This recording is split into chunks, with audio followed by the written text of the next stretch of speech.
Hello Internet, so nice to see you. I have a great question I received on the topic of guitar with scalloped neck, and since I have one and since I love it, I want to answer this question. I wonder why people don't simply use thicker fret wire and raise the action instead of cutting into the neck.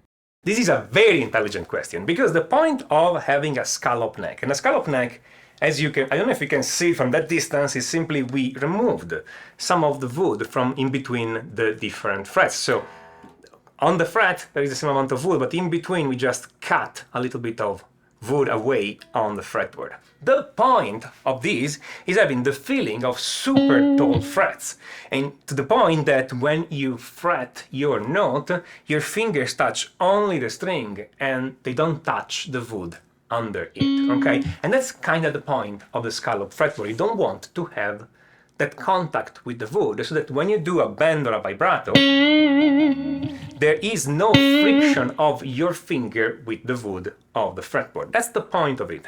And so essentially bend and vibrato become much easier. As a side effect, since there is no friction with the wood, if you need to have a very light hand, otherwise you risk bending your string out of tune because there is no friction on laterally, okay? So if you don't fret your notes exactly vertically on the fretboard, you're gonna slip on the side. That's how it feels, at least, okay? So the question is, why don't we just use super tall frets? And in principle, that looks correct, right? I mean, we just need to have giant, mega, super tall frets, and these will feel the same. But that's not true for a couple of reasons. Well, the first reason is that nobody is making frets this tall, okay? You can go anywhere you want. The super, mega, jumbo, super tall, fantastically, okay, the Empire State Building tall frets don't exist, okay? The tallest fret that Dunlop makes or the tallest fret that other people make are simply not as tall, and so your fingers are still feeling the wood of the fretboard. Okay, maybe less than having the vintage, super tiny, nearly invisible frets, but still, that's the problem. And I think there is a technical reason for that, is that if you make fret these tall, then it's hard to bend them to follow the curvature of the neck. Okay, now, all the frets typically come slightly pre-bent, but you still need to adapt them to the curvature of the neck because the neck is not straight, it's slightly curved. And the radius of the neck is different from guitar to guitar. So this guitar has a 7.5, I think, vintage curvature, but modern guitar, which means that if I do a circle with the center 7 inches and a half away from here, that's the circle will be tangent on the frets. But some of the modern guitars have a radius of 12 or 14 or 16, like the Ibanez, so super flat, because some people like that. Personally, I prefer more of a curve, but again, totally depends on your hand. My hand curve a little bit more than other hands. Other people prefer to have them super flat because they say that it's easier to bend without the note choking, which is true, technically. I rather have a slightly higher action and more curvature, more comfortable for me. But again, totally depends on what you like. But the thing is, the curvature of different guitars is different. So if the fret is that tall, it becomes simply harder to bend, okay? And that would be the first reason. But the second reason, it's more important. The point is, if you have super tall frets, you will put all the guitar out of alignment. Let me show you. Because the strings are suspended between those 2 points. So you have the body of the guitar here, okay? And then you have the neck of the guitar here, okay? And the strings are suspended between the bridge and the nut, okay? Here you have your headstock, whatever you want, okay? And so the string is suspended here, okay?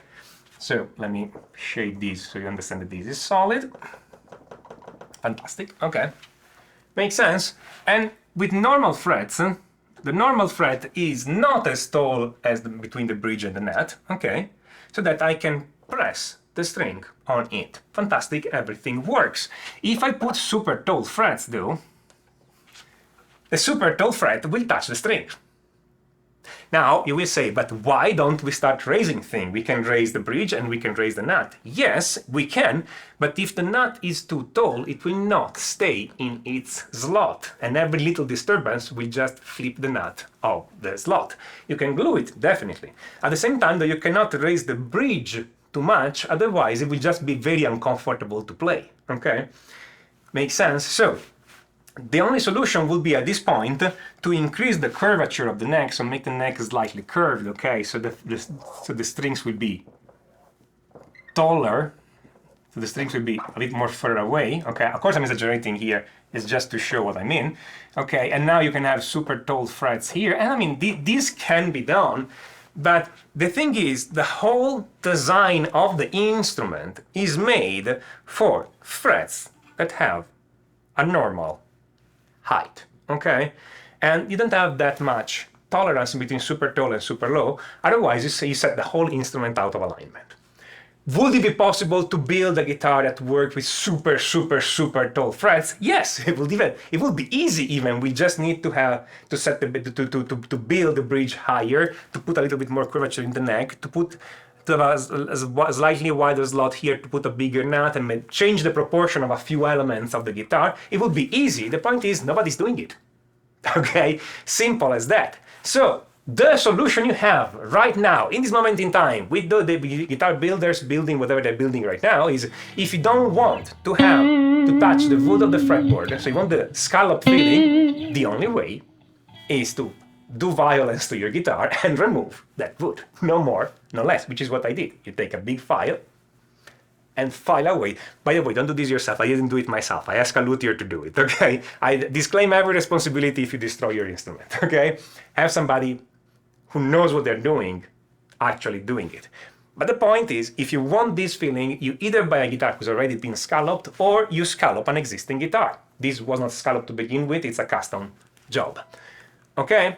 That's the reason why, okay? And because the problem here is the problem in many other things on guitar building is that changing one element will change everything else in the instrument, because everything in this instrument is built the way it's built so that it works together, okay? It's set up in a specific way, not just this guitar, every guitar, it's built in that specific way so that every element works together. Or at least that's the best of the possible words, because some guitars are not built in this way and they suck, okay? But if this instrument is built properly, it's made so that everything works together. That's why the design of the Stratocasters, for instance, it's timeless, and when we are still using it, because the shape, the position of every single control, the pickups, the straight headstock with the trees, etc., everything is made to work together for a specific result. You change one of those things, you have to change everything to have a coherent instrument that does something different, okay?